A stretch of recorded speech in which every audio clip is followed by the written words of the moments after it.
Tonight, you will hear a story that unfolds slowly, like moonlight spreading across still water.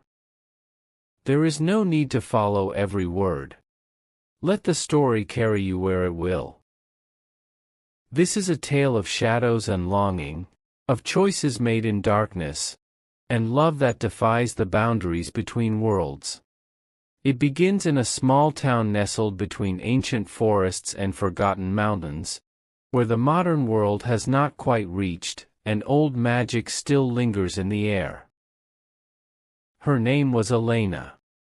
She was ordinary in all the ways that mattered to the daylight world. She worked at the town's only bookshop, lived in a small cottage at the edge of the forest, and kept to herself.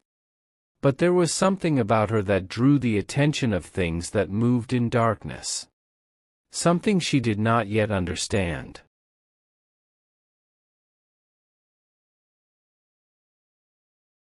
Days passed, but she saw him again. And again. Always at dusk. Always watching from a distance. Never approaching. The townspeople began to whisper. There were always whispers in a town like this, where everyone knew everyone, and strangers were noticed. "He's staying at the old manor," her coworker mentioned one afternoon, arranging books on a shelf. "The Blackwood estate. No one's lived there in decades." Elena's hands paused on the book she was holding. The Blackwood estate. She knew the stories. Every child in town did. A family of wealth and mystery, who disappeared one night without explanation. Some said they were cursed. Others said they had simply left, unable to bear the isolation any longer. But the house remained, dark and waiting on the hillside, surrounded by iron gates and wild gardens. "What's his name?" Elena asked, trying to sound casual. Her coworker shrugged. "No one knows. He doesn't come into town much. Just watches." The word sent a shiver down Elena's spine that was not entirely unpleasant. That evening, as she locked the shop, she made a decision. She would go to the manor. She would find answers. The walk through the forest was longer than she remembered. The path was overgrown, barely visible in the fading light. Branches reached toward her like fingers. The air grew colder with each step. But she did not turn back. The gate stood open when she arrived, as if expecting her. The manor rose against the darkening sky, all stone and shadow, windows like empty eyes. She should have been afraid. Instead, she felt drawn forward, as if invisible threads were pulling her toward the entrance. The door opened before she could knock. He stood in the doorway, backlit by candlelight, his expression unreadable. "I wondered when you would come," he said. His voice was like velvet over stone, smooth and ancient. "Who are you?" she asked, surprised by the steadiness in her own voice. He stepped aside, a gesture of invitation. "My name is Dorian Blackwood. And you, Elena, have been calling to me since the moment you arrived in this town." "How do you know my name?" A ghost of a smile touched his lips. "I know many things. Come inside. The night is not safe for you to wander alone." She hesitated at the threshold. Some part of her, Some instinct buried deep, whispered warnings. But curiosity won, as it always did. She stepped inside. The interior of the manor was not what she expected. Candles burned in silver holders, casting warm light across polished wood and faded elegance. Books lined the walls in floor-to-ceiling shelves. A fire burned low in a massive hearth. It felt lived in, despite the rumors of emptiness. "You're not afraid of me," Dorian observed, watching her explore the room with her eyes. It was not a question. "Should I be?" she asked, meeting his gaze. He moved closer, silent as shadow. "Yes," he said softly. "You should be terrified." But there was something in his eyes, beneath the warning. Something that looked almost like regret. "What are you?" Elena whispered. The question hung in the air between them, heavy with implication. Dorian turned away, staring into the fire. "I am what remains when life is taken and something else given in return. I am hunger and eternity and the space between heartbeats." He looked back at her, and his eyes caught the firelight, reflecting it in a way that was distinctly inhuman. "I am vampire, Elena. And you are in terrible danger simply by being near me." Elena should have run. Should have fled back through the forest. Back to her small cottage, back to her ordinary life. But she remained still, processing his words, her mind racing through legends and folklore she had dismissed as stories. "Why am I in danger?" she asked finally. Dorian's jaw tightened. "Because you carry something in your blood. A legacy you don't understand. It calls to creatures of the night like a beacon." "What legacy?" "Your great-grandmother was a witch, Elena. A powerful one, though the knowledge died with her. But the magic remains in your bloodline, dormant and waiting. And that magic? It's intoxicating to beings like me." Elena sank into a nearby chair, her legs suddenly unsteady. Magic. Witches. Vampires. The world she thought she knew was reshaping itself around her. "There are others," Dorian continued, his voice low and urgent. "Others who would seek to claim you, to use your power for their own purposes. The werewolf clans who hunt witches. The vampire covens who would drain you to steal your magic. You need protection." "From you?" she asked, a hint of challenge in her voice. He smiled, but it was a sad thing. "Especially from me." But even as he said it, he moved closer. Close enough that she could feel the coldness radiating from him, could see the way he held himself with careful control. "I have existed for 3 centuries," he whispered. "I have seen empires rise and fall. I have known power and solitude and the endless hunger that defines my kind. But I have never felt what I feel when you are near." "What do you feel?"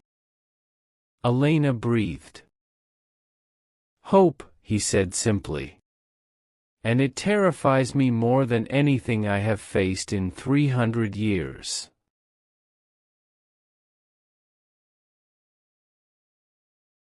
In the nights that followed, Elena returned to the manor. She told herself it was for answers, for understanding, for knowledge of the magic that supposedly flowed through her veins. But the truth was simpler and more complicated. She returned for him. Dorian taught her the history of her bloodline, showed her books written in languages she couldn't read, their pages filled with symbols that seemed to shimmer in the candlelight. Your great-grandmother was part of the Lunara coven, he explained one evening, his finger tracing a faded illustration. They were powerful, sworn to maintain balance between the supernatural factions. When the coven was destroyed, the knowledge scattered. Destroyed by whom? By fear, Dorian said quietly. By humans who didn't understand. By creatures who saw them as threats. The usual story of power meeting fear. Elena studied the illustration, a woman with her hands raised, moonlight seeming to flow from her palms. Can I do that? She asked. With training, perhaps. The magic is there, sleeping. It would take time to awaken it. And it would make you even more visible to those who hunt such power. Is that why you've been watching me? To see if I would manifest magic? Dorian closed the book slowly. No, he admitted. I've been watching you because from the moment I sensed your presence in this town, I couldn't stay away. The magic drew me initially, yes. But what kept me watching was you. Elena's heart beat faster, though whether from fear or something else, she couldn't say. Vampires aren't supposed to feel, she said, remembering the legends. We aren't supposed to do a lot of things, Dorian replied, his dark eyes meeting hers. We aren't supposed to care. We aren't supposed to wish for things beyond our reach. We aren't supposed to fall in love with mortal witches who could be our destruction. The air between them felt charged, electric. Is that what this is? Elena whispered. Love? Dorian stood abruptly, moving to the window, his back to her. It cannot be, he said, his voice strained. There are laws, Elena. Ancient treaties between the factions. Vampires and witches are forbidden to bond. The power created by such a union is too dangerous, too unpredictable. Who made these laws? The Council of Shadows. Representatives from all supernatural factions. They maintain the balance, enforce the treaties, punish those who break the old agreements. Elena rose and moved toward him, drawn by something she didn't fully understand. And what's the punishment for breaking this particular treaty? Dorian's hands gripped the window frame. Death, he said simply. For both parties.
The seasons turned.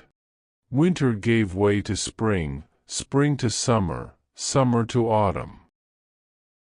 Elena and Dorian fell into a rhythm, a life that balanced their supernatural duties with simple pleasures. They traveled, visiting supernatural communities around the world. Meeting others who existed in the shadows, helping where they could, learning from those